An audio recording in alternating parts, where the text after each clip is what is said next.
आप लोग बताएं, आप लोगों के प्लेयर्स टू वॉच आउट कौन होंगे इस टूर्नामेंट में नेपाल की तरफ से, जो आपको लगता है कि वो बड़ा परफॉर्म कर सकते हैं पाकिस्तान और इंडिया के against? Hi guys, this is Aqib Ilyas from Maan cricket team and welcome to my YouTube channel. Today my topic is about Nepal participating in the Asia Cup. Asia Cup start होने में बस 15 डेज़ बाकी हैं. It is one of the biggest tournaments other than World Cup. Asia Cup is a very big tournament for the Asian teams, जहाँ पे top teams participate कर रही हैं such as India, Pakistan, Sri Lanka, Afghanistan, Bangladesh, and now Nepal has qualified, which is a very big achievement. But the thing is, and the most luckiest thing is they are playing against India and Pakistan, जिसमें एक side में we have Virat Kohli, दूसरी side पे है Babar, Shaheen, Bumrah, many other top bowlers, top cricketers, all rounders. तो it is a big thing to participate and play against them. Results जो होंगे वो तो बात की बात है.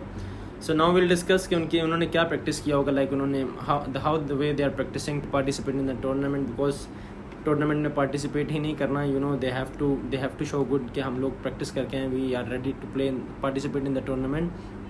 एंड ये इतना इजी भी नहीं होगा, playing against India and Pakistan. You need lots and lots of practices. ऐसा नहीं हो सकता कि आप एकदम से खेलें. दो cricket is a funny game. Today anything is possible, but इतना ईजी भी नहीं होता. And because they are Test playing nations और they are one of the top sides in cricket. Quality, talent, skills, हर चीज़ में वो बहुत आगे हैं. तो बहुत सारे मैचेस चाहिए उनको कहीं ना कहीं बीट करने के लिए या उनसे कम्पीट करने के लिए. बट स्टिल प्रैक्टिसेस क्या कर रही है नेपाल, तो I feel they have done some good practices. Emerging cup जहाँ पे काफ़ी सारे न्यू प्लेयर्स भी गए और स्क्वाड में डिफरेंट न्यू प्लेयर्स थे, which is a good thing. You have to give chances to the new players. उसके बाद Oman moved out and they came back, but they plan to stay there because Nepal, Sri Lanka में भी बहुत quality cricket है. They have lots of quality bowlers, spinners specially. अभी world cricket में जो है मॉडर्न क्रिकेट है उसमें उनके spinners are doing really well. Then their batsman are too good. Fast bowlers भी उनके पास हैं जो 140 प्लस करते हैं. Some of them even click 150 also. तो it was a good thing by Nepal board और by the Nepal management to stay in Sri Lanka. And वहाँ पे हाई परफॉर्मेंस सेंटर ज्वाइन किया and they played against some of the top sides. I feel वहाँ पे अच्छी quality cricket मिली होगी. तो some teams hammered Nepal also, लेकिन this is a good procedure to learn. आप जब आप मार खाने के आदी नहीं होते हैं, तो जब बिग टीम्स में अगेंस्ट आप उनके अगेंस्ट कम्पीट करते हैं, तो जब वहाँ पे मार पड़ती है ना, यू स्टार्टेड पैनिकिंग कि हाँ मार पड़ी यार, पहले तो ऐसा नहीं होता. It has happened with us also कि डोमेस्टिक में मार नहीं पड़ती है एंड इंटरनेशनल में जब मार पड़ती है तो यू गेट पैनिक कि यार ये तो शॉट्स लग रही हैं. और रन्स में भी ऐसा होता है कि लॉट्स ऑफ डॉट बॉल्स आ जाते हैं, क्योंकि उनकी फील्डिंग लेवल बहुत डिफरेंट होता है. After competing in the world cup qualifiers we got to know fielding level बहुत ऊपर होता है. They are too good. उनमें प्रॉपर एथलीट्स होते हैं जो बहुत फिट होते हैं and their fielding is too good. Batting and bowling is something कि वो किसी ना किसी दिन आपका बुरा हो सकता है, but fielding there is no chance. Every day you can do it better.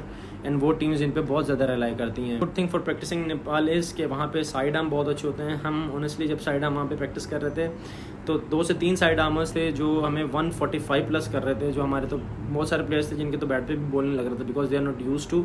And bowling और साइड आर्म में डिफरेंस होता है, but still it is a very good practice. तो अगर उन्होंने 2 वीक्स भी वहाँ पे कैंप किया तो इट इज़ टू गुड. क्या अगर आप 2 वीक्स भी एक जेन्युइन पेस खेलते हैं तो आप थोड़ा ना कहीं यूज टू हो जाते हैं. दो उसमें इतना स्विंग नहीं होता है, but still you get use to. आपकी फीट मूवमेंट, आपकी आई, आपके रिफ्लेक्सेस जो हैं वो उसके अकॉर्डिंग एक्ट करने लग जाता है.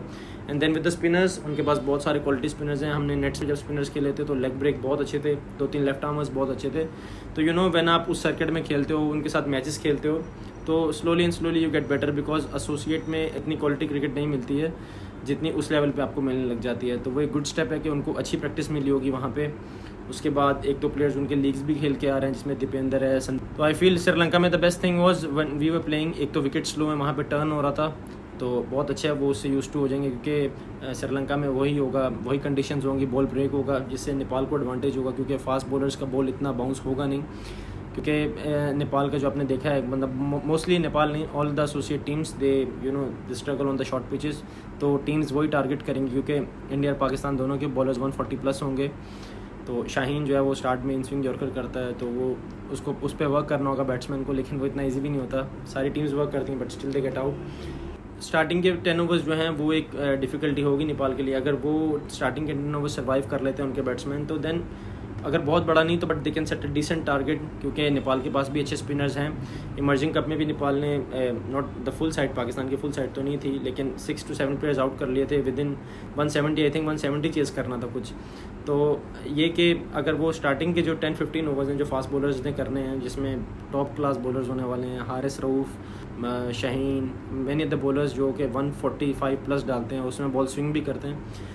तो कहीं ना कहीं आई फील अगर वो सर्वाइव कर लेते हैं तो देन स्पिनर्स खेलना है इट्स नॉट दैट डिफिकल्ट। लेकिन हाँ, अगर श्रीलंका की विकेट्स में टर्न ऑन लगी और बॉलर्स का उन टारगेट बॉल गिरा तो वो प्रॉब्लम कर सकता है। बट स्पिनर्स इतने डोमिनेटिंग नहीं होते जितने फास्ट बॉलर्स डोमिनेटिंग होंगे, वो भी एसोसिएट साइड के अगेंस्ट। तो इंडिया के अगेंस्ट भी ऐसा ही रहेगा। संदीप और दीपेंद्र भी आपको पता है लीग खेल के हैं, Canada league, and they have done really well. कोई कहीं ना कहीं उन्होंने पार्टिसिपेट करके अच्छा परफॉर्म किया उसमें। संदीप ने बहुत अच्छा किया, तो वो बहुत अच्छा एक मतलब उनको बूस्ट देगा जब वो मतलब इस टूर्नामेंट में पार्टिसिपेट करेंगे, क्योंकि वहाँ पे भी काफ़ी सारा प्रेशर था, टीवी का प्रेशर भी हैंडल करना, लीग्स में परफॉर्म भी करना, it is a good thing. तो एक पॉजिटिव इन्वायरमेंट भी होगा, वो शेयर भी कर सकते हैं हाँ कि अपनी टीम्स के साथ कि वहाँ पे क्या हो सकता है, क्या इन्वायरमेंट होता है, क्या पॉजिटिव्स हैं जो हम लेके जा सकते हैं।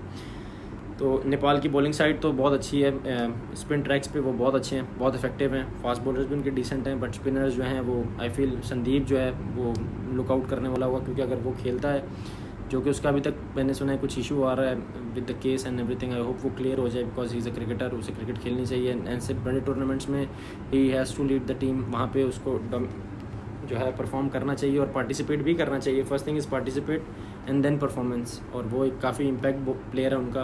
तो आप लोग बताएं, आप लोगों के प्लेयर्स टू वॉच आउट कौन होंगे इस टूर्नामेंट में नेपाल की तरफ से, जो आपको लगता है कि वो बड़ा परफॉर्म कर सकते हैं पाकिस्तान और इंडिया के अगेंस्ट। कुशाल मेरे लिए तो अच्छा है, लेकिन अनफॉर्चुनेटली अभी तक वो कर नहीं पा रहा। बहुत सारे मैचेस जो हो गए हैं जिसमें वो बैटिंग में परफॉर्म नहीं कर पाया, क्योंकि क्वालिटी बॉलिंग है, वो इन स्विंग पे थोड़ा स्ट्रगल कर रहा है, बट होपफुली इस पे वर्क कर लेंगे। एक फेज़ आता है जिसमें प्रॉब्लम होती है। रोहित कहीं ना कहीं स्कोर कर रहा है, लेकिन आई फील मेरी तरफ से तो कुशाल ही होगा। आप लोग क्या कहते हैं कि कौन परफॉर्म कर पाएगा? और बॉलिंग में तो ऑलवेज़ मेरी पिक संदीप लम्हीचने होगी। राजवंशी भी बहुत अच्छी बॉलिंग कर रहा है, पर आप लोगों का पिक कौन होगा इस टूर्नामेंट में नेपाल की तरफ से, जो टॉप स्कोरर होगा और टॉप बॉलर होगा नेपाल की साइड से? उसके बाद results they don't matter, but एक चीज़ गुड है कि नेपाल जो है वो अगला आने वाला टूर्नामेंट जो है which is the most important tournament, world cup T20 क्वालिफायर्स, उसके लिए बहुत कॉन्फिडेंट हो जाएंगे इस टूर्नामेंट में पार्टिसिपेट करने से। और ये जो थ्रू आउट जो प्रैक्टिस हो रही हैं, जो मैच प्रैक्टिस हो रही है, जो इनके नेट सेशंस हो रहे हैं, सब कुछ ये जो उनके लिए बहुत यूज़फुल होगा, क्योंकि ये उनकी बहुत हेल्प करेगा T20 में। क्योंकि when you play the top teams, top Nations, उसके बाद जब आप एसोसिएट क्रिकेट पे आते हो तो कहीं ना कहीं आपको कॉन्फिडेंस खुद ही बहुत बूस्ट हो गया होता है, एंड कि हम एक टॉप लेवल की टीम से कम्पीट करके हैं और उसके बाद हम यहाँ पे जो है एसोसिएट टीम्स के साथ कम्पीट कर रहे हैं, तो बहुत डिफरेंस होता है उसमें। वन लास्ट क्वेश्चन इज़ कि अगर नेपाल हरा देती है, if they make an upset, like अगर वो पाकिस्तान को हरा देते हैं या इंडिया को हरा देते हैं, cricket is a funny game on the day, कुछ भी हो सकता है, तो आप लोगों का क्या रिएक्शन होगा? कितनी बड़ी चीज़ होगी ये नेपाल के लिए? बाकी good luck to Nepal from my side, I hope they do well, and thanks to all the fans from the Nepal जिन्होंने इतनी रिस्पेक्ट दी हर जगह पे, या सोशल मीडिया पे, फील्ड पे, हर जगह पे। Not even me, all the cricketers, किसी से भी पूछो तो they are really they really appreciate this. Keep enjoying cricket